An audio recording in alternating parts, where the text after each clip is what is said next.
Happy Tuesday, everybody, and welcome into another edition of GC Live Talking Tuesday Nights. I'm Mike Yuba, and alongside me, as always, is Intern Joe. Intern Joe, how you doing tonight, buddy? Good, Mike. How we doing, boss? We're doing very well. We're doing very, very well. Obviously, there's a lot to get to tonight. As many of you guys know, we keep the focus around football since it is truly a 365-day ordeal. We'll also get into some other things too. Obviously, the news that came out today about South Carolina and what's going on around the stadium. I know that there's still some question marks about basically what they announced today. We will kind of explain that and hopefully be able to make it a little bit more clear. And we can also touch on some things too with the Gigi Jackson situation. I know we talked about that on Sunday night on the Hard Foul, Joe, but I do want to bring that up. I also want to bring up some news involving On3 that involves the newest Gamecock commit, and that is Nicholas Harbor. There was some news with him over the last 24 hours, including his NIL. And I think it's going to make Gamecock fans say, because it feels like anytime we talk about NIL, anytime we talk about the star system, it seems like Gamecock fans want to say, oh, as soon as they commit to South Carolina, he's going to go be a 4-star, or he'll, 4-star to a 3-star, or his NIL is going to drop down. Not the case with this one. Not the case with this one. So, Intern Joe, again, we had an opportunity on Wednesday night, a special Wednesday night edition of GC Live last week for National Signing Day. And let's kind of just begin right there. Looking back now, we've had a couple of days to kind of process everything. South Carolina's recruiting class for 2023, one of the best they've had. Boy, you can go back to 2014 when you talk about the blue chip percentage. 2012. I mean, it all depends really what exactly you're looking at. As far as 4-stars and 5-stars, South Carolina certainly has that. I've been really impressed, Intern Joe, with how quickly. And I know a lot of it goes back to not just this offseason. It goes back to the last couple of years, building blocks, planting seeds.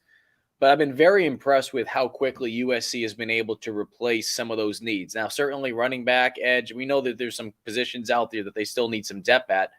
But, I mean, look at tight end. I mean, goodness. A couple months ago, you would have thought the world was coming to an end. And now it's just like, man, that room might be even more talented than it was going into last season. Yeah, Mike, absolutely. I mean, what a signing day it was for Beamer and the Gamecocks. I mean, obviously the splash with Nicholas Harbor and, putting the finishing touches on an already talented 2023 class. Can't really talk about it enough. We know that they had a big signing day in December. You got your guys like Pup Howard, all your guys that were going to early enrollee, which was huge. Those guys are already in the facility. And, obviously there's been some trouble with a few of them, but, we'll get to that too, I'm sure. But yeah, man, what a signing day it was for the Gamecocks. You really can't, underestimate it enough. For the 2023 class, for Beamer's first, real recruiting class, if you will, for them to be in the top 15, I believe they came in at 15 or 16, if I'm right. Yeah, I mean, to be in that, at least the top 20 in that 2023 class with the first real recruiting class that Beamer's bringing in, it's huge. And then obviously off to a really, really hot start with the 2024 class already, with Mazio Bennett announcing this past week. Can't stress enough how big of a flip, I guess you can say, he is. He was originally supposed to be a Gamecock, and then he flipped back or went to Tennessee and then flipped back to South Carolina. So that was huge. We can get into the 2024 class later as well. Talk a little bit about our guy Dante Reno, but yeah, Mike, what a big day for signing day. And yeah, I think we had a little bit of fun on Sunday too, with the Hard Foul. Co-host, my guest co-host over there. So appreciate it. Yeah, we did. In South Carolina right now, they are 16th. And I say right now just because we don't expect that to really change too much. I mean, there's sometimes a situation where guys will kind of sign on late. But I pretty much think with what you're seeing right now, outside of the transfer portal, which does not get impacted by the rating system that we're talking about here by On3, you have a situation where you've climbed up 12 spots from last year. Yep. Okay. So we talk about progress. And as I've mentioned before, I know there's going to be some people that want to look at the last 2 years and be like, all right, well, 15 and 11, that's how many wins Will Muschamp had through his first 2 years, same record. And you can go back to Steve Spurrier, right? But obviously, the one that you hear a lot more is Will Muschamp.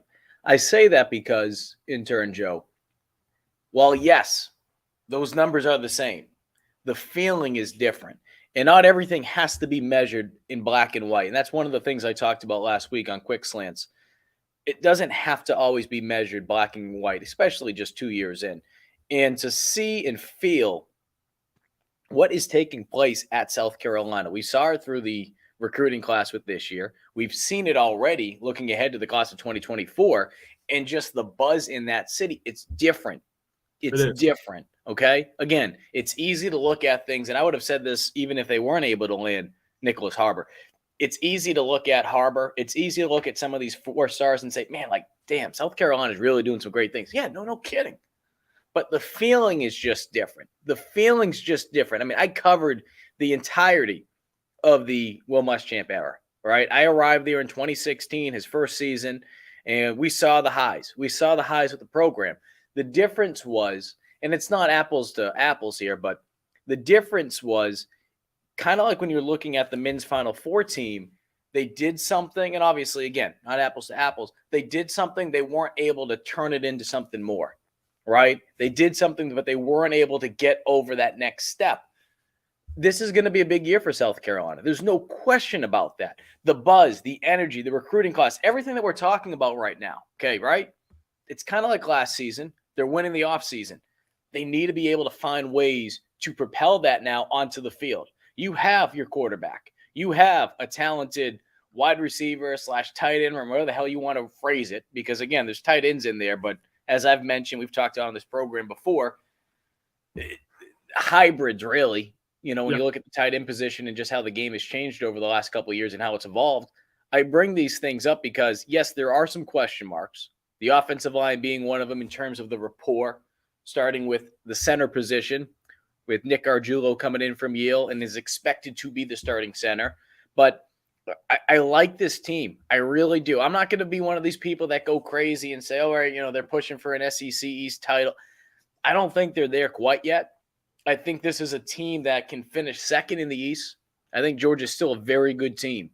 And there's no shame in saying that. There's no shame of saying, hey, look, you got to get to that point first before you can start looking over the fence and being like, all right, hey, let's talk about SEC East.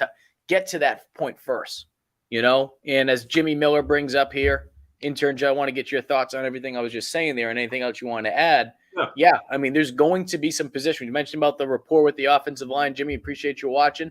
But defensively, the edge, some of the linebackers, as we've used on this phrase all the time, intern Joe, we're talking about proven depth at certain positions, right? There'll be some issues with the defensive line. They got talent, but they need proven depth. Linebacker position, they got talent, they need proven depth. And that's one of the things that you need to see if you want to be able to stop the run in particular, as Jimmy brought up. Yeah, absolutely, Mike. I think this recruiting class does a really good job of filling in the gaps at least.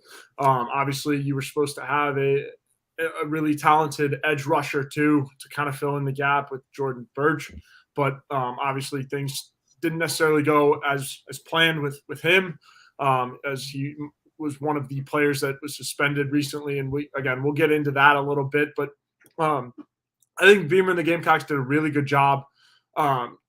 Filling in the gaps, filling in spots where they need it. You lose a guy like Zach Pickens, well, go bring in a guy like Xavier McLeod. He's such a big piece in that 2023 class.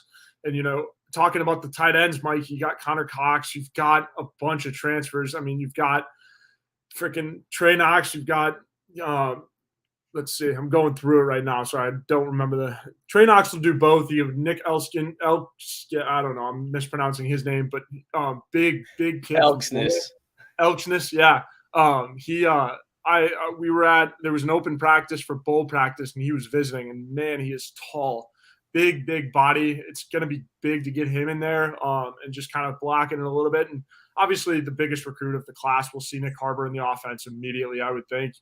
With a guy with that kind of size and speed, you'd be dumb not to at least factor him in one way or another. And I think Dowell's kind of licking his chops. We talked about that on signing days, how much, Dowell was excited to get him in. And I'm sure that was part of his pitch on how he's going to get him involved with the offense right away. And this whole coaching staff seems to be really, really excited about Harbor. And so I think obviously that's the biggest weapon offensively, minus, Juice and Spencer and all the returning guys. But I mean, fresh faces in terms of transfers and recruits. Nick Harbor is going to be the most exciting one to watch. And I mean, personally too, for me as well, I'm really excited to see what Dowell can cook up with him and the rest of the offense. Well, I'm glad you brought that up too, about Harbor. And there's a great story today on Gamecock Central, if you're a subscriber, that Wes Mitchell wrote up, and I'm glad that he did, talking about the realistic expectations, right? There's no question with his speed and the size, and obviously, we talk about size, even though he might not necessarily get bigger, he's going to get more massy, if that makes sense. And I could be making up words here, but I mean, this is kind of just the way that my brain's programmed when I'm thinking still, in college, when I was, going through all the strength and conditioning programs that we had in college. And, you're trying to get more mass on you. We understand that from a track and field standpoint, he really doesn't want to add too much weight, but he'll be able to gain some more muscle, right? Some of that baby fat, even though it looks like he's just full of muscle right now, he'll be able to tack on some more muscle. I mean, that just happens when you go to college. It's part of being in a strength and conditioning program. That's no disrespect to whatever high school. I mean, obviously his high school, but in this case, but any high school for that matter, it's just different. And obviously the body's still growing and developing and all that kind of stuff. So I bring that all up, getting back to what Wes was mentioning. This one thing that really stood out to me in this article that Wes wrote, and again, you can go check out the full article. As one coach told me, meaning Wes, he hasn't had formal receiving training to this point in terms of route running, learning how to control his butt. So I think that part of it is important. And again, check out this whole story that Wes did. Outstanding piece on Gamecock Central. I think stuff like that needs to be remembered. And that's not to say like this kid can't come in here and be a star from day one. But I think the problem is you have a player like this coming in, and it's not the same situation like Gigi is in right now. Gigi's in a situation where there's just, as we've talked about, there's just not a lot of talent around him. That's just what it is right now. There's no need to sugarcoat it.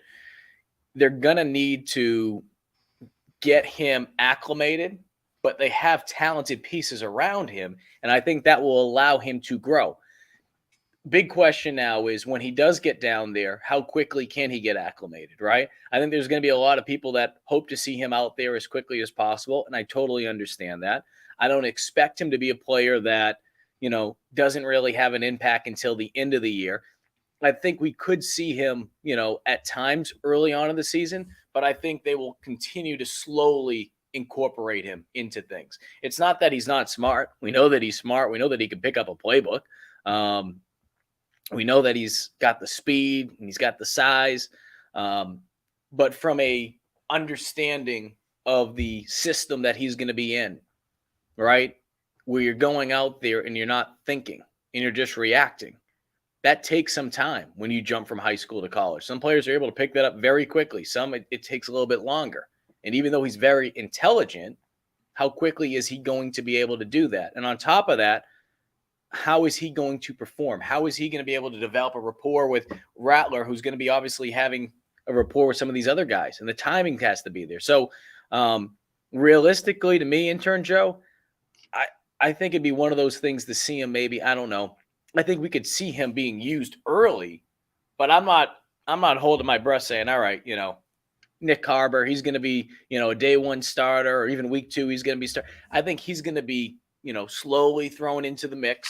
And they're going to build his confidence up. And I think he's talented enough to be able to really take it to the next level once he does get that opportunity. And more importantly, once he starts feeling comfortable with everything.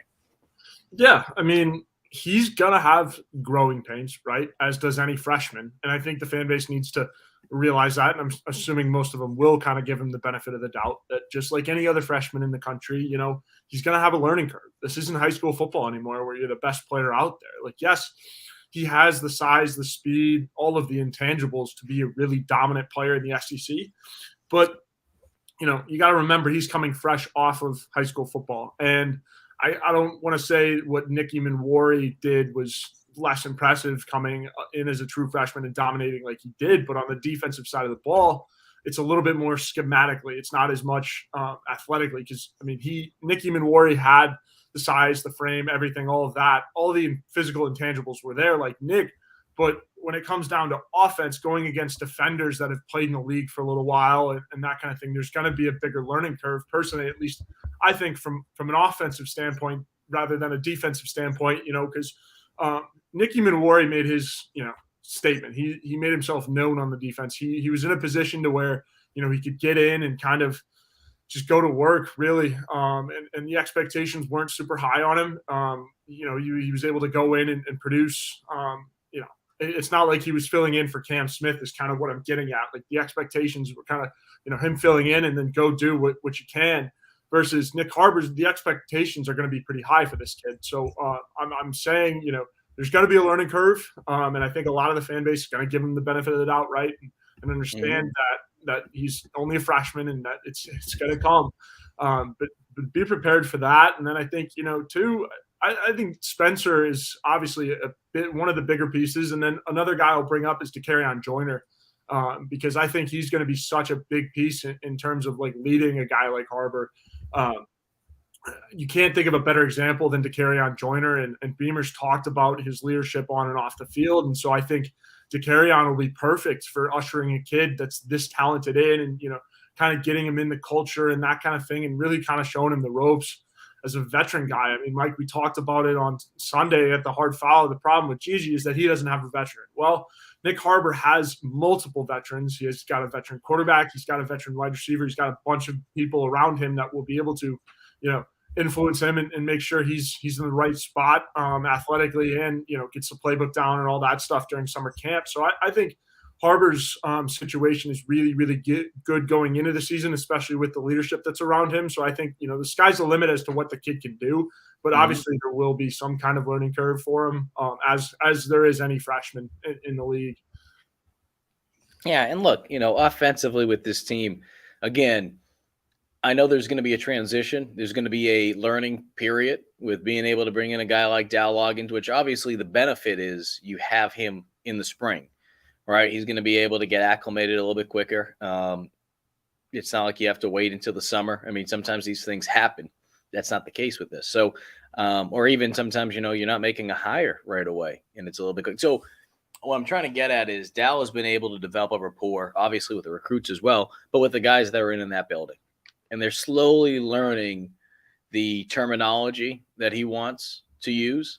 And he's getting acclimated to some of the strengths and weaknesses of these guys. I'm sure he's had numerous conversations with a lot of those starters already in trying to figure out what they can do to be able to build off of some of the success they were able to have last season. I understand that there are going to be people that are going to be skeptical, right, about the fact that Beamer's bringing in a guy that was coaching in the NFL and, he hopped around. Bottom line is this, though, okay, and I've said this before. The guy was coaching some teams that just weren't that good, okay? Just not that good. Go look at the average lifespan of a coach in the NFL at a lot of these spots. You know what I mean? You're going to have your Bill Belichick, you're going to have your Mike Tomlins, and obviously those are head coaches, but you're going to have coaches that are there for a while. These coaches, they usually just don't last that long. They're hopping around all the time just because that's just the way the league is. So I bring that up because, number one, I think it's silly. To come up with some type of assumption about someone because they, that's what they were doing in the NFL. That's number one. Number two,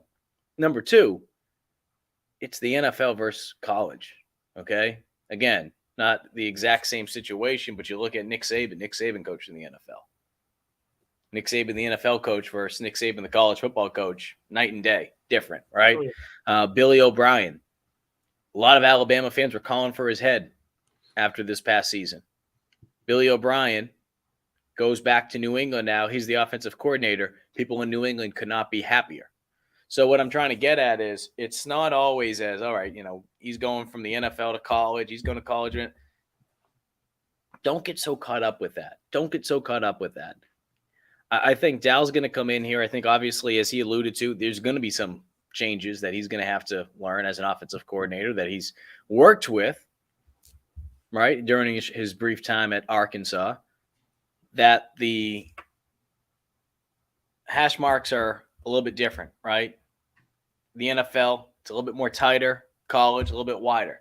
So that changes things up a little bit. That changes what you're going to do from an offensive standpoint sometimes based on outs and, all that kind of stuff. So I bring that up because there's going to be a learning curve with it. But I think I'm excited to see what Dal can do. It's going to be challenging, though, intern Joe, early on, because you do have a difficult schedule. Awesome opportunity, though, against North Carolina. No question about it. You go up there, never mind the fact that, okay, they're your rival on your state border.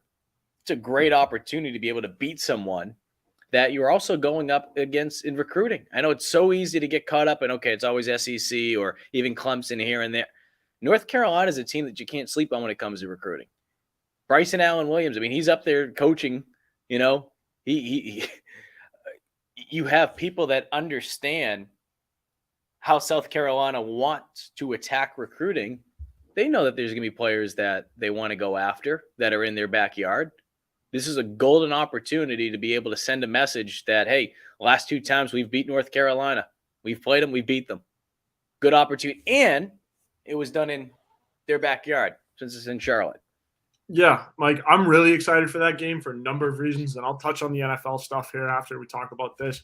But I'm excited because it's an opportunity for Spencer Rattler to go up against another kid that's going to be in his draft class, right? Drake May and Spencer Rattler is the matchup that I will be watching that entire game, and I think it's going to be a really, really, really good one in terms of the quarterback play, because Drake May is a super talented kid, and I think it's Spencer's first chance to really go up against somebody that's going to be in his draft class and really going to have a chance to show what he can do and start strong too, right? Because that was his problem this past season was, looking at his tape, all the NFL guys were, he finished strong. Yeah, the last couple of games of his film were great, but like, where was that the rest of the season? So I think it's a really good opportunity, and I'm sure plenty of motivation for Spencer going into this one, playing up against a guy as talented as Drake May. So I think it's a big deal for South Carolina, especially too with recruiting, like you mentioned, still hold the advantage up there too. And I think you're right. The adjustments from the coaching staff, from Dowell adjusting back into college, but you're right. He was at Arkansas too. But I think the biggest piece that really isn't talked about enough with the staff, and like we've seen it working these past couple of years in the Beamer era, is like how many NFL guys he does have on staff, right? Yep. Sterling Lucas and Jody Wright, like those guys were instrumental in landing Harbor, and I think to get a guy like Dowell too, it's a really big sell. That it's a big sell because it was big for Spencer to hear that the NFL side of things, right? For a guy who's been in the NFL for a while, it's big for him because Dowell is going to help Spencer, increase his NFL draft stock. And it also helps with recruiting, obviously, because you have guys who have been in the next level. And I think that's how you, I guess, level out the playing fields when you don't have the NIL bag, right? We talked about this on signing day.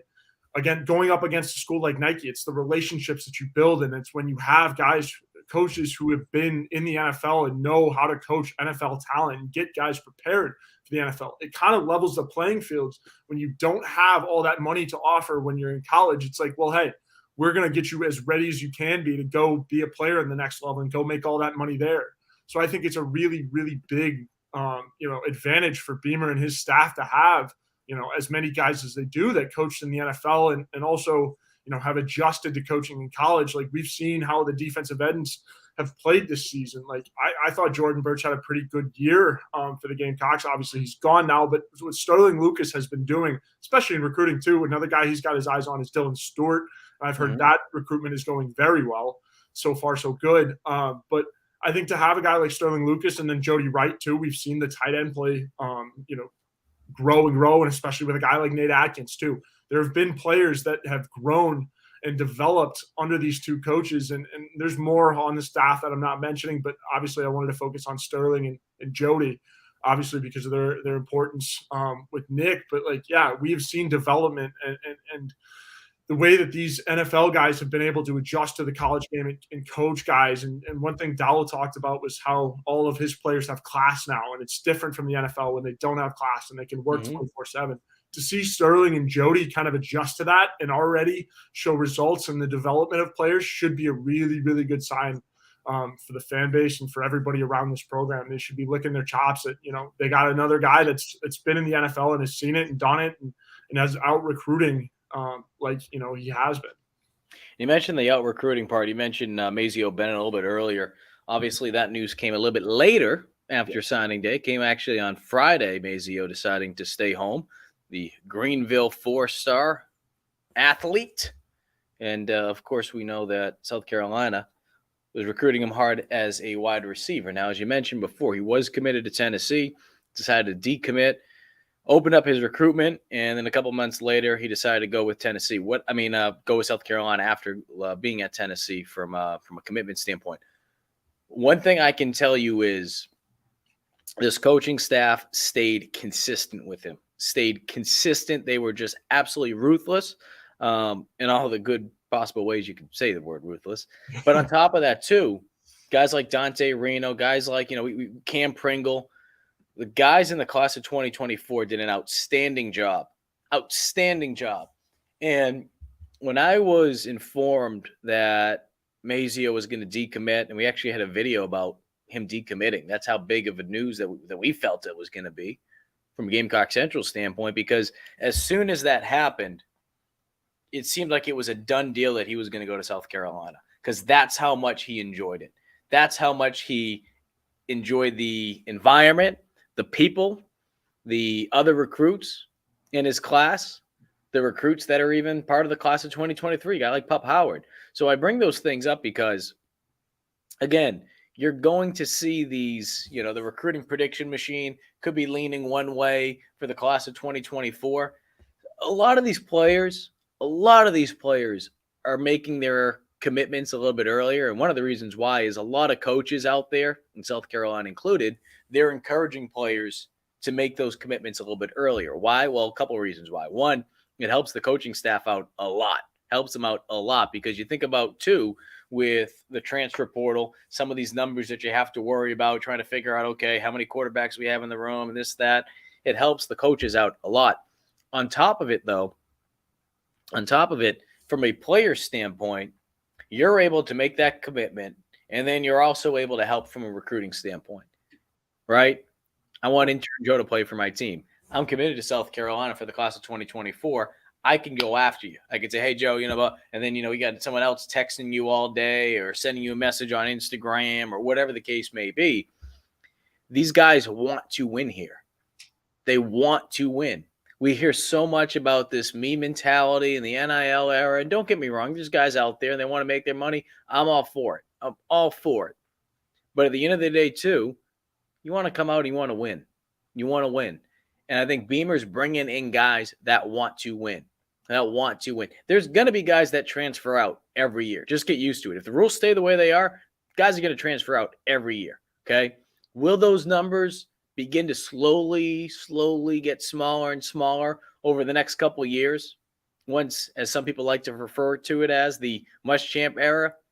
I don't know. I mean, I think it's easy to sit here and be like, yes, right? Because you have that commitment that you made to the head coach that is still there.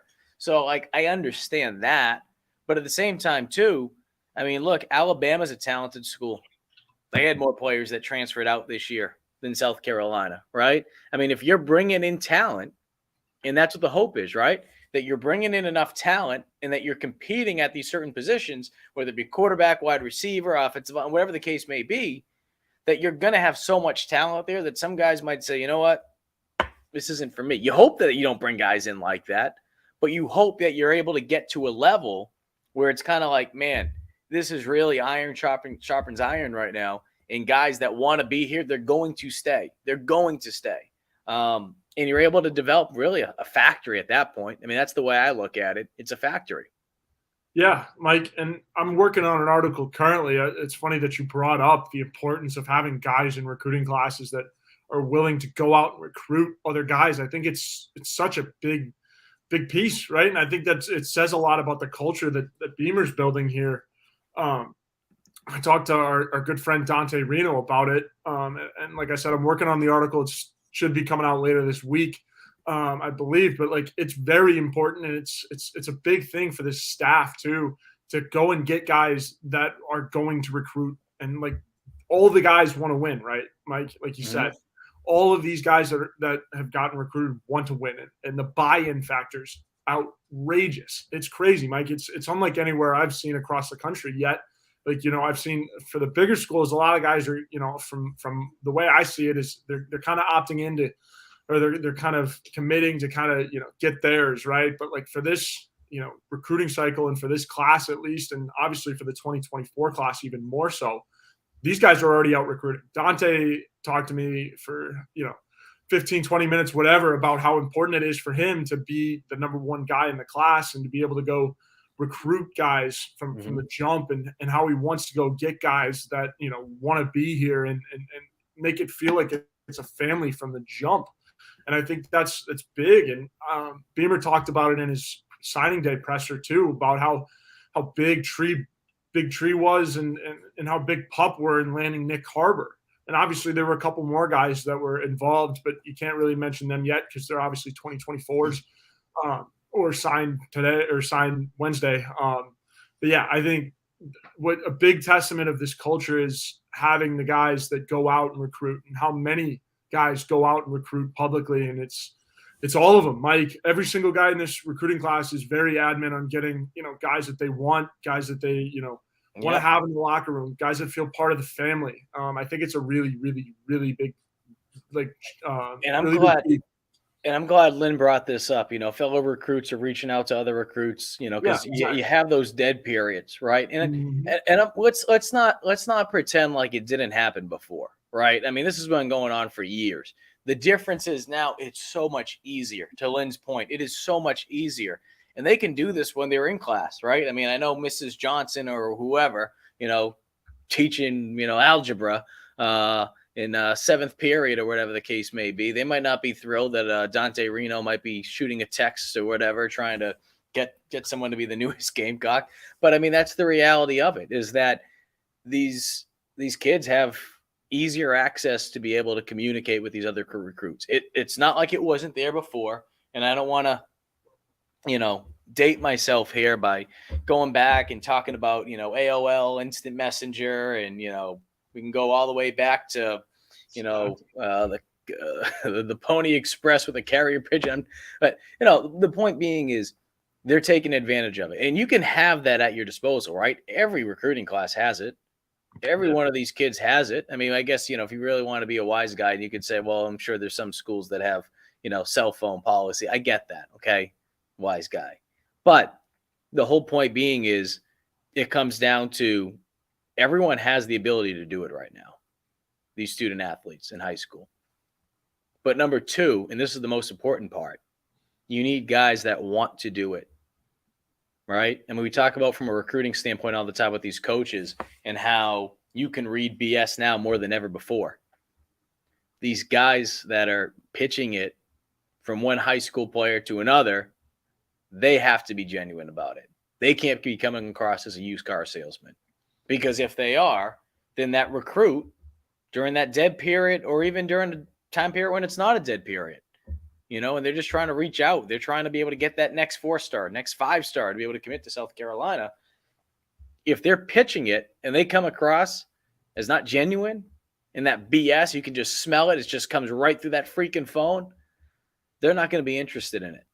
Yeah. So not only is it the fact that they're doing such a great job with it, it's coming across authentic as well. Now, Big Red says, so players can communicate with recruits, but not coaches. That is correct. Yep. And there's all these different, social media rules. I mean, maybe one day we'll do a story on that on Gamecock Central to kind of explain it, because things have changed. One thing in particular that we've noticed is when a kid commits, right, you can't tweet at a player but you can retweet a player. Like there's all these different things that, I'd say I'm making this up, but like 5 years ago, I mean, it's probably been 3, maybe. I don't know. I don't remember exactly when it switched over, but there was a period of time where you weren't able to do those things. You couldn't retweet a kid. So I always think that is interesting. But as far as Mazio goes, being able to land another talented in-state player, right? Another talented in-state player. USC now has what? 5 commitments for the class of 2024, all 4 stars. All 4 stars. It's Yeah, it's massive. It's what massive. number are they? Again, I got to look at. South Carolina right now is currently ranked 7th, and this Yeah. is this is always the best part about these rankings, because at the end of the day, we know that and again, they're 7th, but in the SEC they're ranked 4th. So again, and I know some people always like, they like bringing that stuff up. I guess it's fun to talk about, but I think the reality is, as we all know, is the SEC. It's the best conference in the country for a reason, and never mind the fact of the TV deals that are changing, right? With the switch over to ESPN. Never mind the addition in the next couple of years with Oklahoma and Texas. The SEC. If you think the SEC is big now, just wait. Just wait for another 5 years. The NFL is on another level with things. Like no one can compete with the NFL. You just can't. Even if you're not even a fan of the NFL, go look at the amount of money the NFL is generating. They own a day of the week, Mike. It is absolutely incredible. Like you can't compare it to anything. So I say that because if you're trying to think of that next big thing, especially in the States, right? College football, SEC football at that, it has the potential to really become that next big thing. And don't get me wrong, I know the NBA, Major League Baseball has gone through an up and down the last couple of years. I'm a big hockey fan, but I bring that up because the SEC with football, especially adding Oklahoma and Texas, are you kidding me? Are you kidding me? Think about the money that they're going to be generating, even more. Yeah. And speaking about money, intern Joe, okay? We want to be wise with our money. We want to be able to make every penny go as far as we can. But you know what? That's not always easy to do if you're just a Scrooge or stooge, I should say, like intern Joe and I. Sometimes you need some help. And that's why we turn on over to Liberty Tax to help us overcome that taxiety. Tax season, you guys are getting your forms. Fill them out. Want to be able to get your money back. Liberty Tax, they'll help you out. Give them a call. 803-462-5576 to be able to help you overcome that taxiety. And today's show is also brought to you by Clint Hammond, intern Joe. A guy, Clint Hammond. Clint Hammond is our mortgage sponsor at the Movement Mortgage Network. Give Clint a call at 803-576-4450. You can give him a call at, again, 803-576-4450. Again, I'm lucky enough to not have to work on a mortgage, but Mike, on the other hand, has to deal with all kinds Well, intern Joe, one day you're going to turn into a big boy and you're going to turn into Joe. And I want to apologize to Joe there. I don't think he was ready for me to toss over there. He was taking a swig of water. So sorry about that, intern Joe. Yeah, it's all good, Mike. But yes, no, Clint has been a longtime sponsor of Gamecock Central and has done an outstanding job with GC Live being our main sponsor. We've mentioned it before, but Clint has helped out so many people in this area, in the Midlands, and obviously in the Columbia area in particular. He helped out former Gamecock quarterback and captain Perry Orth, and Perry highly, highly, highly recommends him. And I'll tell you right now, if you're looking at buying a home next couple months, it's going to be the time to do it. Give Clint a call. He'll be able to help you out. Yeah, absolutely, Mike. And I guess speaking about money, if you wanted to get into the north of $1 billion, I think your estimated $1 billion budget that's coming to Gamecock Park, crazy to think about that. Tanner had his presser today. I couldn't find it online, but I got the Spark Notes version. They're developing the 800 acres of land that's behind the football facility, between the facility and the river. A couple things going in there. I've heard a golf course possibly Hmm. is one thing which I'm excited for. I'm a big golf guy. I could probably take Mike out and kick his rear. But I'm excited for that. And obviously, I think it's a lot of big things coming to Williams-Brice too, if I'm not mistaken. A couple restaurants, hotels, it's a big facelift for sure. So here's the best way to describe it, and I'm sure a lot of people have heard this already. There was obviously a lot of rumors that were circulating. I mean, the first I heard of this was I want to say in August, and the bottom line is this. There's a lot of stuff that people kept adding to it. My favorite was, about the fairground and all that. I mean, there was a lot of stuff going on. And I was just like, can we just get to this freaking day where it's just announced? And the reason why it's not as simple as saying, all right, here's what's happening, here's what it's going to look like. And the reason why you needed a day like this for South Carolina to come out and to announce it is because some of it is still an idea. Because the big thing that we have to wait on is the university issued a formal request for information on Tuesday, so we have to wait. We have to wait for that to go through that RFI, and once we get through that point, then we'll have a better understanding of what exactly will be in place in that area. I think it's going to be incredible. Kevin says, I'm totally confused on this project other than the land available. Can you maybe help me better understand what it's going to look like? Okay. And there's obviously multiple phases with this, and I'll try to keep it as simple as possible. I won't really even get into like the stadium talk and all that, or what's going on over at I'm pulling up the map right now as to okay, where it would be. and what's going on at Colonial Life. Just strictly speaking about that 800 acres of land. I mean, intern Joe, stop me if I'm wrong. Um, is that 800 acres of land? Does that include the other area? I read. I just I want to don't make think sure. so. Okay. Bottom line is this: that area right there that you're seeing from intern Joe. Okay. Think of it in terms of the battery that they have out in Atlanta with the Braves. That's what they're trying to do, from my understanding. I've also been told that they're looking into creating a golf course. Now, as you can see on your screen, if you can, Williams-Brice. Williams-Brice And is then right there. That ops Gamecock Park building, the ops building is a right in little front of bit C. to the left of the B.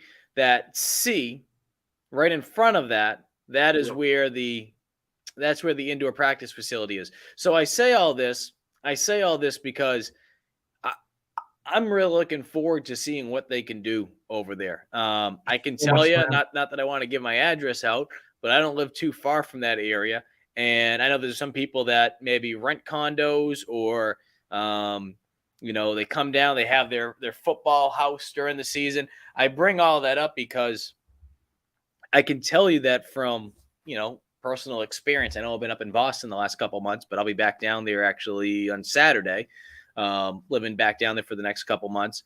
That I want to see some more things around that area. I think having the football stadium there is obviously incredible. Yeah, Big Red. We need Clint Hammond to come over and explain the land It's a issue. great idea, Big Red. You got Bojangles there. You have Jay's Corner, right? You got River Rat. I think they just celebrated their 10-year anniversary, so shout out to River Rat. So you got some places over there, but I just feel like there's not enough. And I think being able to do something like this, it's really going to, Kevin, we don't bring that up. I can't say that word, Kevin. I'm a Bojangles guy. I got the endorsement. I can't say that. What are you doing? Take that down, intern Joe. But what I will say though, the idea of, and again, we mentioned it before, but just to reiterate on it, because I know there's going to be people wondering exactly what restaurants, what this, what that, what bar. I get that. We have to wait for the RFI to come back, before we actually know exactly what's going in place. Bottom line is South Carolina is taking advantage of having a bunch of land that they're not even utilizing right now. I mean, that's why I think that's the biggest thing about it, is that they have all this land, intern Joe, and people are going to be coming there to build on that land.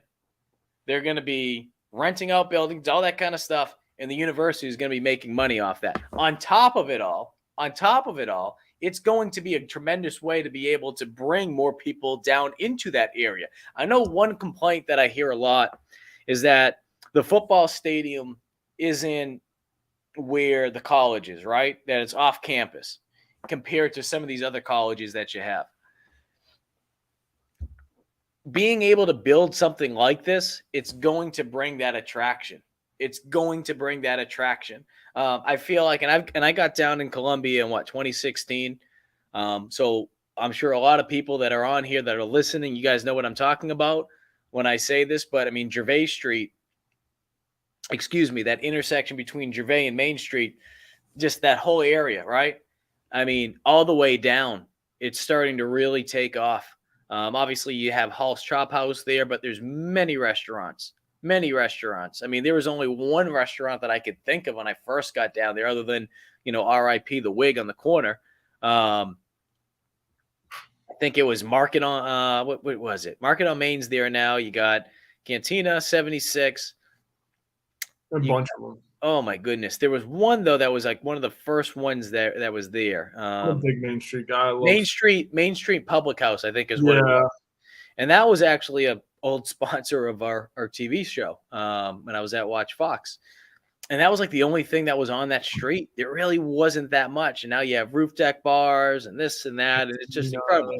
So I say that, and obviously, there's been developments over near Bull Street. But I say that because that's about, I don't know, that area is probably like 7 minutes from the stadium without traffic, not game day traffic. So you're about 7 minutes away. And then you have this, which is literally a Jackie Bradley throw away, from the stadium over in that area. So it's going to bring a lot. I'm interested just to see how they're going to utilize it all, right? I mean, I think we mentioned the golf course part of it. I think you would assume that A lot, C, B, and look how it's broken up, right? Look how it's broken up. I'm interested to see if there's if they have a plan to put certain things in certain areas. You know what I mean? Oh yeah, absolutely. And I mean, I think one thing too, like and obviously being from South Bend, I'm gonna bring up Notre Dame, but last time I heard $1 billion, get thrown around for a project. Last time I saw that was when they upgraded Notre Dame Stadium. And Notre Dame Stadium was a shell of what it is now. That picture's an insane picture before and after. I found one of those today because I was making a point to some of my buddies. But $1 billion goes a long way, Mike. It goes a long way. And Notre Dame built up their entire outside of the stadium. And now I know this was being used mostly for the land. They're going to make a couple improvements to Williams-Brice. It's going to be huge. But, there's a lot you can do with it. And, I mean, you don't need all 800 acres of land for a golf course, especially if it's 18 holes, 9 holes, whatever. Like Notre Dame's on-campus course is only 9. I'm assuming they're going to make it 18 here and make it a public course, which is also what this town needs because there's some private investors taking over one of the public courses that's becoming private now. So this city needs a new public course. And so everything that I've heard from the golf course proposition is that it would be public.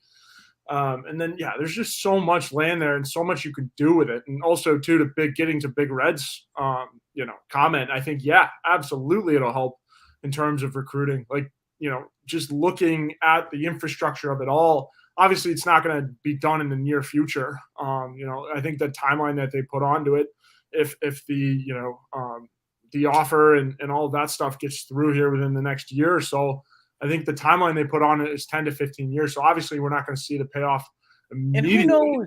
And I'll say this too, Intern Joe. Who knows exactly what it will look like? Because this was another question. This is another thing that got brought up. Will this be like the new 5 Points? I think there'll be places, but you know what I mean. I think everyone's going to have their own kind of place there based on what they're trying to do over there. I think there's going to be so many different places. Because if you go to the Battery. Right. And I haven't been there in maybe 2 years. But, there's different places that are kind of like you go here, you go there. I feel like there's going to be based on what what it sounds like they're trying to do. And that's why I don't want to say there's going to be X number of bars, X number of this, X number of that. And I don't want to, I keep saying the battery. I don't want to paint in everyone's mind it's going to be an exact replica of it. If anyone's been up to Massachusetts, Foxborough, Gillette Stadium, they have Patriot Place. And that's more, there's also places you can go shopping. There's also restaurants. I think you're going to get a combat. The more I think about it, I think you'll see more of that. But I think it's going to be good because, again, it's going to bring in more traffic, foot traffic. And I think on game day too, everyone that talks about the complaints about, traffic on game day and this and that. I don't know what they're going to do from a parking standpoint, but they have a lot of land to work with. They have a lot of land to work with. Mike. And one thing I did want to bring up too is I remember the rumor that they were going to buy the state fair and the state fair was going to be part of that. I believe now that's been squashed. The state fair lives on, which some people it's a traffic nightmare, but also to other people, to me personally, I love having the state fair game and having that lot be a recruit or a tailgating lot. But the state fair game is one of the coolest things, at least from a Yankees standpoint. I think the state fair game is one of the coolest ones. Yeah, and don't get me wrong. In a perfect world, and I know there's going to be people that love the state fair and stuff. I would have loved it being there, but at the same time too, and I think this is so important to remember, this is not costing the university anything. This is their land. Yeah, exactly. You know what I mean? So instead of having to go buy, if they were going to have to do that, they would have to acquire it. On top of that, as you see that stadium, Williams-Brice. Look at the amount of land. Look at the amount of land compared to that stadium. Just think about that. That stadium is across the street, of course, but you can't see it in this picture, is across the street from the fairgrounds. My whole point is, look at the size differential. Look at the opportunities that you're going to have to be able to build here. I am interested to see what they'll be able to do, if there'll be any type of transportation, because one thing that they did mention is that they're not moving Williams-Brice Stadium, which I know is a lot of people that live around the stadium. I know they're going to be very happy about that, talking about investments. They're going to be happy about that. So I think that part of it's important. I do see some of this, and Kevin, again, some of this stuff, I really don't want to hit too much on the stadium stuff because some of it's still up in the air. And this is more hearsay. I'd like to be able to get more information about it, but some of the things that I'm hearing, at least, I'll put it out there, okay? Nothing's in stone. That they're looking into putting more padded back seats. That's one thing that I've been told. Because of that, that could lead to fewer seats in the stadium. And they're also possibly looking at adding some more suites. So I know when people hear, they're taking seats away because it was 80,000 a couple of years ago. Now it's down to 77,000. This is what I'll say, okay? Whether it goes down, I'm making this up. I'm not saying it's going to this number. I'm being a little bit more extreme here.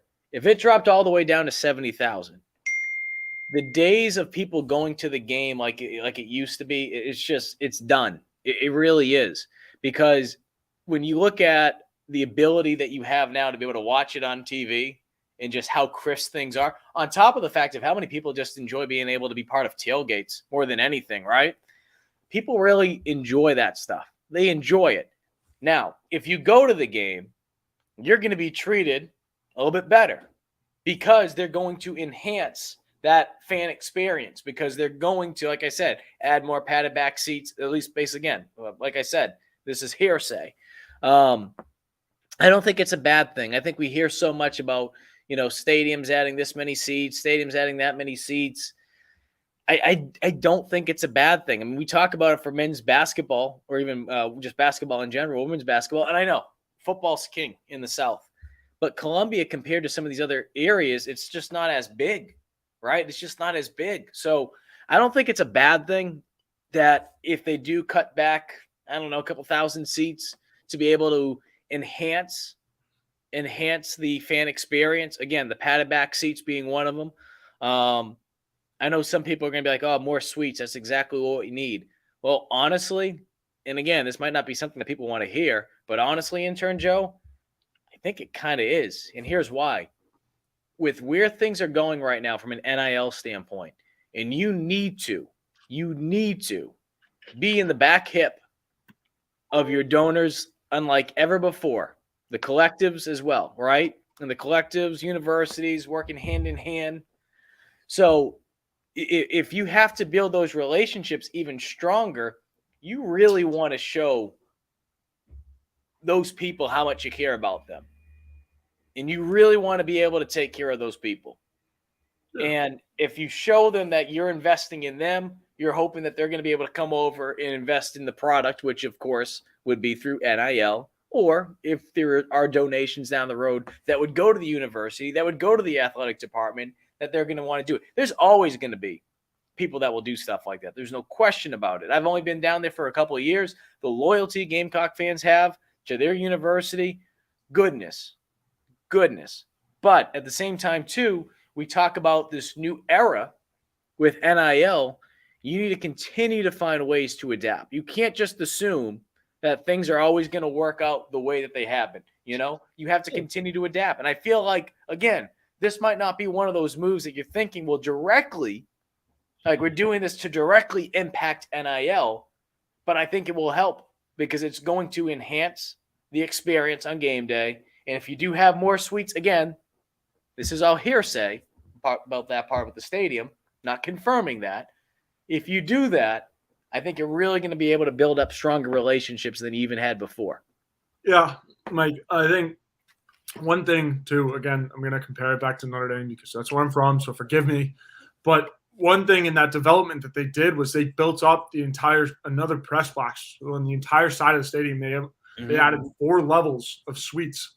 And, I've been in there. My dad furnished that side of the stadium. It's beautiful. And I think it's a big piece to an NIL. But also one thing I did want to get to and what I did see from Coach Tanner today is that, he was talking about like how it's not really it's going to impact obviously a little bit on like the seating and stuff like that, the logistics. But he said it's not going to really affect the typical game day experience, right? He said, the average fan is still going to be able to attend games. There won't really be a price hike for the normal seats and stuff. He said it's still going to be affordable.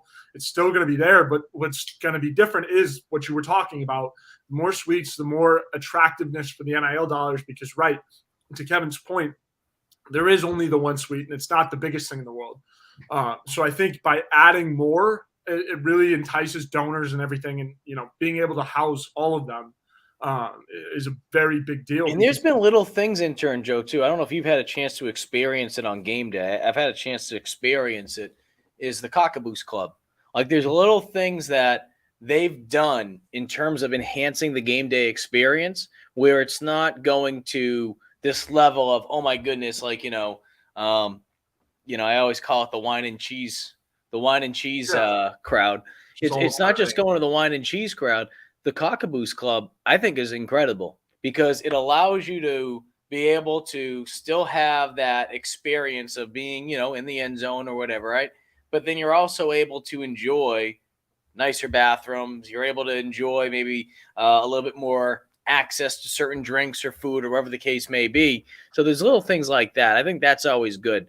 I think the reality is look, I understand, there's different parts of the country when you talk about how much $100 is actually worth, right? $100 in Massachusetts. I actually remember reading this on, I'll have to see if I can pull this up. I don't know if it was Wall Street. I'll have to go figure out where I found it. Saw it a couple weeks ago.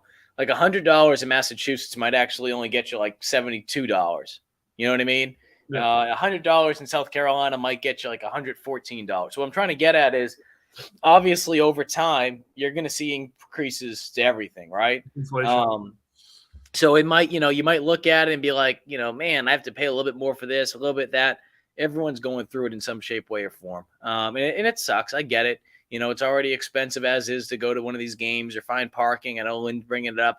I totally get you. And hopefully it doesn't get too crazy. But at the same time, too, man, let's say you don't want to go into the game for whatever reason. This is going to give you that option. Go over there. Again, if they build it up over there and, and I hate it. I haven't had conversations with, some of my friends in the 5 Point area, Brian Glenn, Village Idiot, some of those guys. I'm interested to hear what their thoughts on it, because that area has really turned into a place where, I think back to the Final Four when the men's team made it, and just how that place was just absolutely packed throughout the entire tournament, to the point when they won, everyone just ran out to the water fountain. I mean, it was absolutely incredible. So I say those things because I don't know exactly what this will look like. I don't know if this will be necessarily a place where all the college kids will go to. Again, I think you'll get a little bit of mix, but I have a feeling it's more so going to be, it's going to be inclusive. But I think you'll also get that feeling of people that are young adults up to, their 40s, 50s, 60s. I think everyone's going to have that feeling where they feel welcomed. And I think it's going to be great. I think it's going to be great. And going back to another thing, Intern Joe, it's that added environment that you can be able to show, and yep, that's what we've been talking about. Yep, the battery. Feels like an MLB stadium renovation, like what they did in Wrigleyville too. It's just the tough part about it is just the fact, and I know Big Red brought it up, based on those layouts, and if you know that area, you don't need to necessarily see it, but based on those layouts, that's a hike. That could be a hike from a walking standpoint. Now, hopefully what this will do is this will create some more parking spaces over there. I don't know. I think maybe we'll worry about it in the next 5, 10, 15 years. If you could find a way to be able to create another bridge or highway to be able to get people out. I know that sounds crazy, but that's what they did at Gillette Stadium all those years ago, because there was just one way in and one way out. And now there's multiple ways in and out. So I say that because, yes, there's going to have to be certain things that you're going to still have to do over there to correct some of those concerns that people probably already have in their head. But I think another thing, too, that should not be overlooked, Intern Joe, I know we hit that hour mark, we'll wrap things up shortly, is that when you're talking about the game day environment, right, and you have parents come out, and you have Uncle Joey come out, and the aunts come out, and the sister, and the brother, whoever the case may be, this is going to be one of those other destinations to be able to bring them by. And then you're bringing them with their son, and they're looking around saying, wow, just look at this. So, and Big Red, yeah, I mean, I think it'd be great if they could create a shuttle program. Well, again, one step at a time. We'll see exactly how things lay out, because as we mentioned before, there's still some things that they're working through, because you got to go through excuse me, as you can tell, I'm so big with my real estate stuff. They got to go through all the RFI stuff. So once they have an idea of what restaurants will be there and this and that, I mean, I've heard different ideas about grocery stores, which, again, if you live in that area or even on game day, think about this. Never mind living in that area, which would obviously be incredible, to be able to have a grocery store finally there. Think about on game day. That grocery store. Holy cow. Oh, man, shoot, I got to go get a bag of ice. Oh, shoot, man, let's go get some extra hot dogs. Oh, man, we got to get some beer. Think about that. I mean, granted, Greens is right down the street, but you get the point. I mean, the ability that you're going to, oh, my goodness. Yeah. And I mean, Mike, from like a college kid standpoint, you're right. I like the point that you made about like a place to take your family. Like, I mean, I love Jake's and I love, 5 Points. Like, shout out to your guy, Brian Glenn and Village Idiot. Like, that's where I took my family, when they were here. But I think it does offer another option that's not as quite, or like a bar in 5 Points, because 5 Points it's very student, I guess, run, if you will. A lot of student traffic down there, and it's not necessarily somewhere you want to take your family on game days. And, just because it is kind of a greasy college bar kind of vibe. And so, I mean, having this option of, expanding restaurants, that kind of thing, whatever, it gives another option. Number one, it's closer to the stadium. Two, it's a little bit more, It's an upgrade for sure from the greasy college bar that is, a Bird Dog or a Cotton Gin or something like that. And shout out to Cotton Gin and Bird Dog, fantastic bars nonetheless. But, Shout out after I just called you a greasy bar, but yeah. well, hey, no. I know.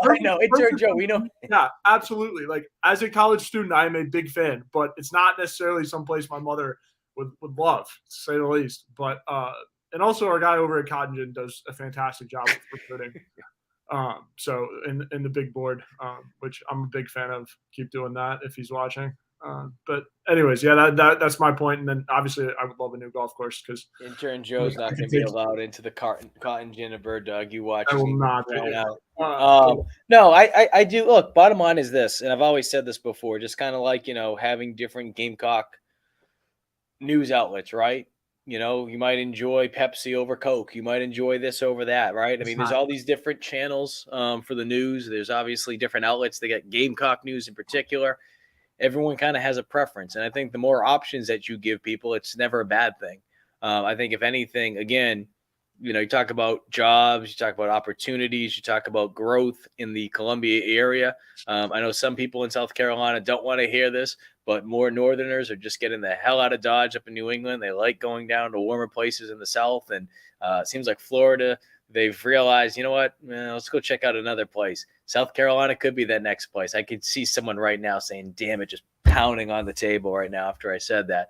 But the point being is, look, Columbia, in my short time of being there, and obviously a lot of you that have grown up in the area or at least have been there a hell of a lot longer than I have, you've seen Columbia really grow over the last couple of years. And I'd say, like I said, the last 6-7 years in particular. I'm not saying that it hadn't grown before that, but that's the time period I've been in there. I've seen it, especially over the last 5 years. So, again, I bring these things up because I think having something like this could be, when you hear Ray say it could be a game changer, it's not just a cliche line. It's the God's honest truth. It can really be a game changer for multiple reasons. And I also think, too, again, it kind of creates, right, instead of having Williams-Brice Stadium, Intern Joe, as that stadium that was kind of, and just to point this out, this isn't a Clemson shirt, okay? It's Holy Cross, because someone asked me, shot me a text saying, are you wearing a Clemson shirt? So, again, instead of having Williams-Brice kind of just being that building off to the side, by building this here, like I said, Main Street, right? That's only 7 minutes from Williams-Brice. Now you're creating Williams-Brice and you're making it kind of the focal point. You're making it the center of it all. Is that going to be the way that it always is? Of course not, right? But I also think, too, you look at Colonial Life Arena, right? Not just basketball games, concerts. Now you have an opportunity to not just go right next to, the Vista area. You can head on over to whatever this area is going to be. I mean, we keep saying the Battery, kind of like with Truist. Yeah, I mean, and that's another thing. Forest Acres is growing tremendously, and I know they're going to be investing even more money for a project they have in store. So, look, today's a good day for the Gamecocks. Today's a great day for Columbia. And I'm very excited to see what happens. I will throw this out there. I have no idea some of the places that I would love, Intern Joe, you know how much I love this. Chick-fil-A. I would love a bowling alley over there. Okay, I know there's one not too far from Heathwood Hall, but I would love one. I'm a big Bolero guy. You know me. I got my own bowling ball, big bowl. I would love a bowling alley right there. Love a bowling. So I don't know who we need to talk to. But if anyone out there is interested in making a bowling alley there, Mike would be very happy. Plus, I think it would also be another good way to have Intern Joe bring his mom out without going to one of these places he feels is a greasy establishment. Hey. We need a Bojangles theme park. I love that. Great idea. Well, hey, Mike, I mean, if we're going to close the show by talking about what we want in that spot, I mean, personally.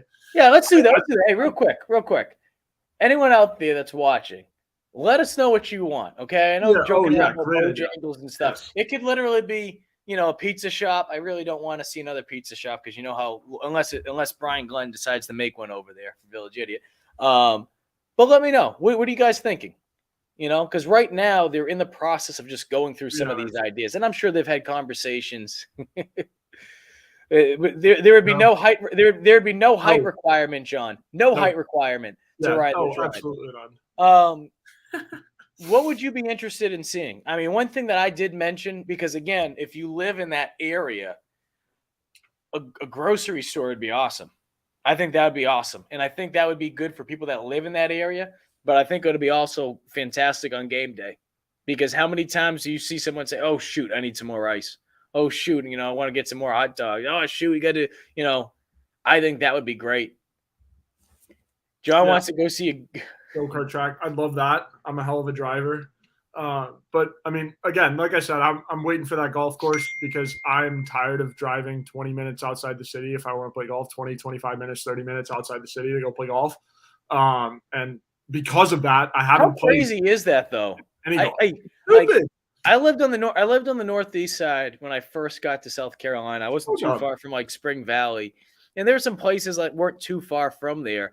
But then I got closer and closer of living, downtown or closer to downtown, or like I said, not too far from the stadium now. And there's, like you said, there's really no golf courses. You really have to go out there. Yeah, absolutely. And that's what I'm saying. Like, I mean, I don't want to toot my own horn, but like I'm a decent golfer when I want to be, but like I haven't been able to play it all because Oak Hills is 30 minutes outside the city. And it's like, well, there's also SE Scout Guy. Again, there's also talks. And this is why I don't want to say, because when they're going through this process right now, and I think some of you guys get this, but I really want to make sure I'm harping on it.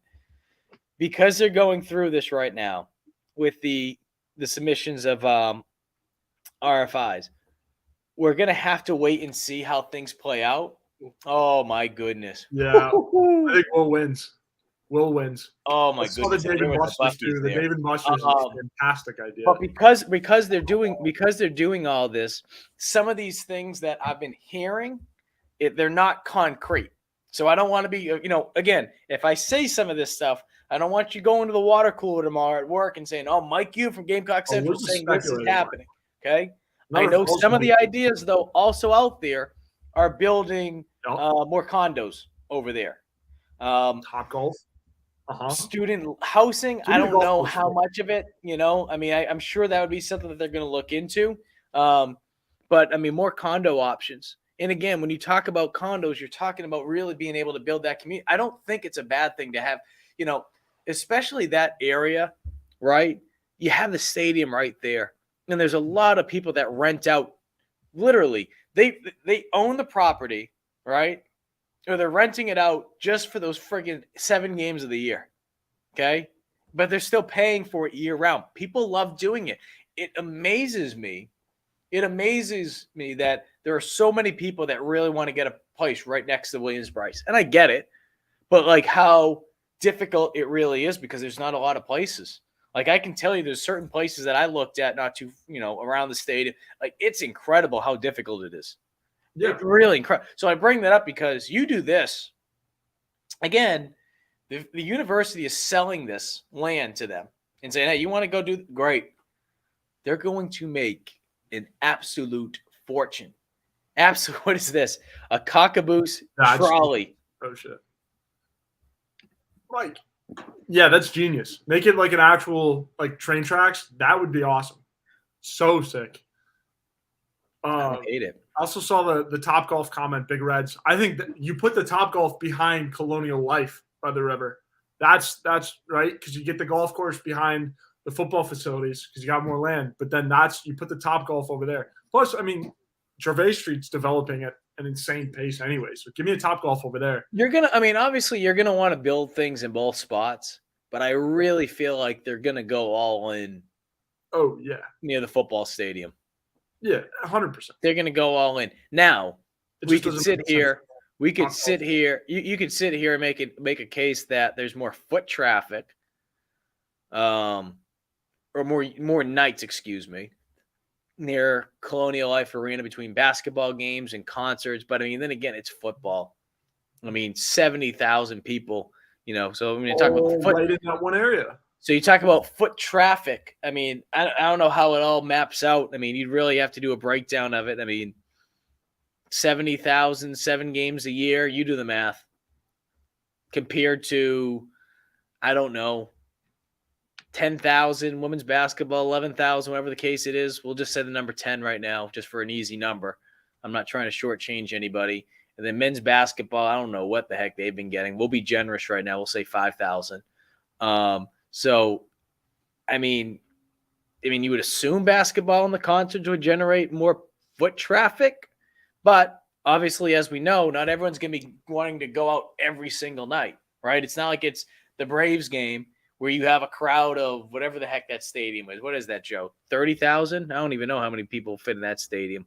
But, the difference is not everyone's going to want to go out every single night after a men's or women's basketball game. Concerts, yeah, I could see that. But football, absolutely. Absolutely. 1:00 game, you're done. 4:00, you're heading on over there. 7:00, you're done. Whatever, 10:00, you're heading right on over there. I don't even know. I kind of wish we could call it something because we have nothing to call it. We're just calling it like that area, the South Carolina Battery. I don't know what the hell to call it. Yeah, I mean, it's similar to what the Cubs did with Wrigleyville. And I'm big Chicago guy. I'm sure you guys have seen the flag behind me. But kind of growing up near Chicago, It's pitch dark. No one can see it. You can't see it right now, obviously, but yeah, growing up south side and north side of Chicago, my dad's family's from there and everything. And the Cubs did the same thing. They turned the entirety of Wrigleyville into Cubs land, pretty much.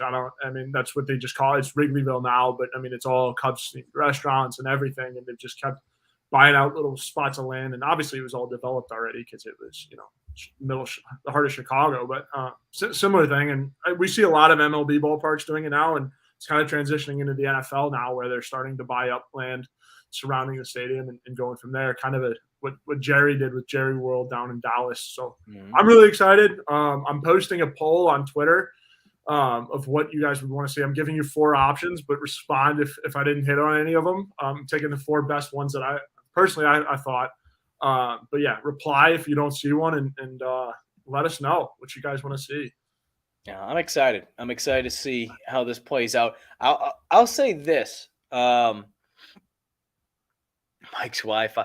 I'm in the good room now. I moved on up into the conference office. So we are in much better Wi-Fi territory. I know last week I was back in South Carolina, so we used my condo Wi-Fi. Then the week before that, we were in this room. So we made some upgrades. We will be call it the Coop. I like it. Big Red. I like it.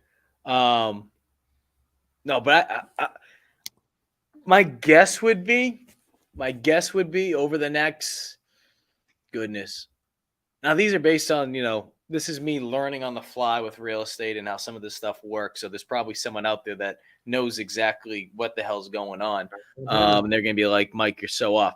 So based on some of the things I've been able to gather, don't be surprised over the next 30, 45, 60 days, you start to hear more information. I'm not saying South Carolina is going to come out with a list, in that time period. They're going to say, all right, we're going to build a, Ronnie's beef stew place. No. But I wouldn't be shocked if we start to hear more ideas start to trickle out.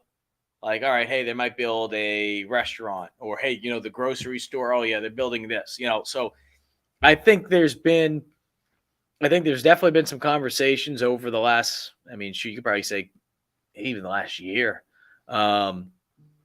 But the university, I'm sure they've had conversations with some people already. It's just going through the formality of it all. And hopefully in the next month or so, hopefully we'll start to hear some of those trickle out ideas, right? It's like coming on out.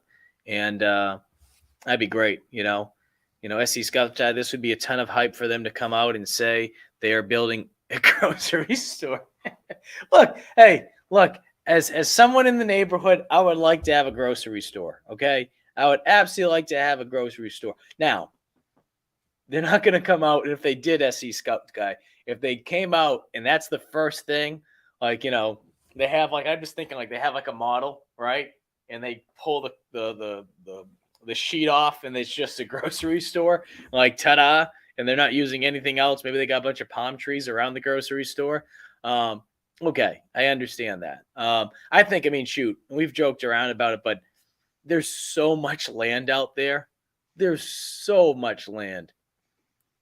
There is so much land. Goodness, it's someone Big Red. Do you know a real estate guy who can explain it to you? I know. Well, I wouldn't be shocked if Wes and Chris, with the million shows they're doing between I'm GC hearing Live and 1075, I wouldn't be shocked if they have Clint on to explain some of this stuff. 100%. Yeah. I'll say this. I will say this. Let us know in the comments too if you want us to I will do it already. between now and next week. Between now and next week, I will work on getting one of our real estate buddies on here. And when I say real estate buddy, there's also always a Gamecock twist to it, a Gamecock that people would remember very well. So I will, I'll talk with him. We'll see if we can set something up so he can come on. He can explain some of this so that you guys could be actually more educated instead of two jabronis up here trying to talk about real estate. Because I'm gonna be honest with you. I mean, I know about the principle and this and that. I can't tell you all that. I'm not going to act like I know what the hell I'm talking about when it comes to that. But what I do know is that there's going to be something exciting right behind. I keep saying the ops building. That's the area I keep referring to it as, but the Spurrier indoor practice facility right down the street. It's going to be great. Move the whole university there out of Columbia traffic. One thing that we have not said that they're going to do. I heard they're actually going to have a train track over there. I'm just kidding. I wanted to... Somebody said a Bass Pro Shop on Twitter. That's a great idea. I love that. I was going to say you'd Bass Pro Shop does pretty well at Gillette Stadium. They have one at Gillette? Oh yeah. That's awesome. At Patriot Place, man. They got everything out there. That's Mr. Kraft it's one of the biggest ones too. Goodness, you have a Bass Pro Shop in the South. Goodness, Southerners would be eating that up, fishing, and I mean, shoot, maybe I'd start going fishing. I mean, if I could. The whole pyramid too. I love that. But like I said, I want the golf course. I need to break 80 this summer. Like that's the goal. Okay. We gotta break 80.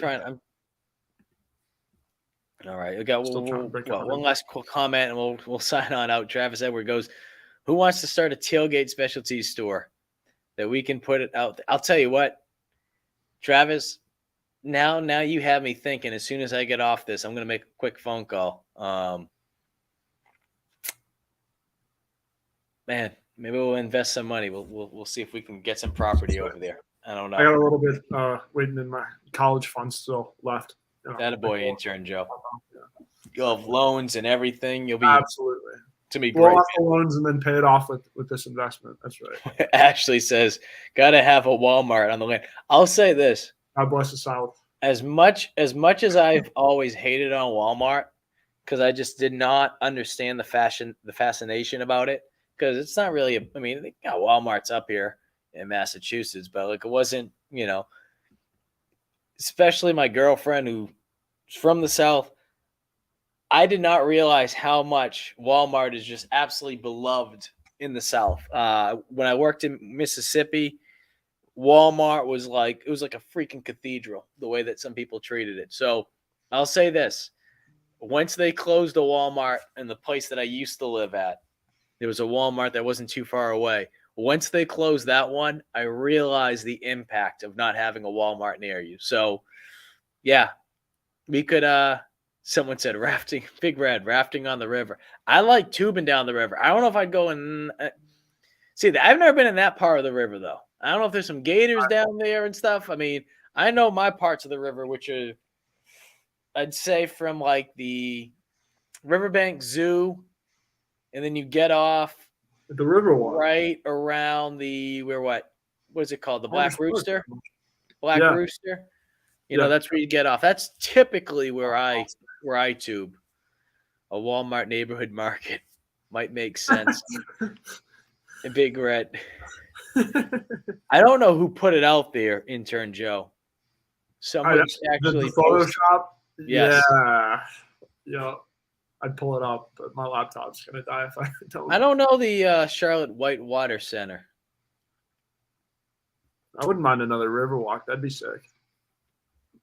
Big fan of the one here. All right. No, that's yeah.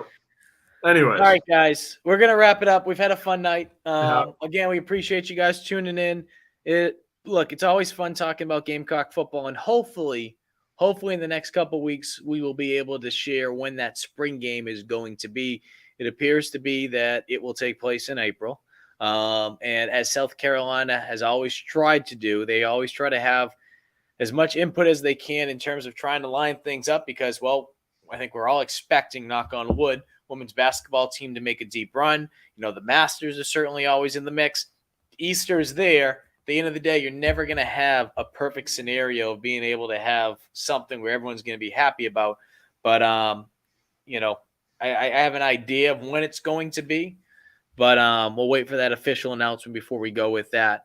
And then we will, talk some more football and get ready for spring football because it's right around the corner. Appreciate everyone tuning in tonight. If you missed any of our show, head on over to the Gamecock Central YouTube page. You can listen to this show in its entirety there. Or if you're more of a fan of listening to podcasts, this episode will be uploaded later this evening. As soon as I get done, it takes about 20, 30 minutes or so. You can listen to that in its entirety as well, or if you just want to listen to it tomorrow when you're at work or when you're heading in during your commute. He's intern Joe. I'm Mike Yuva. Appreciate you guys listening to GC Live Talking Tuesday nights.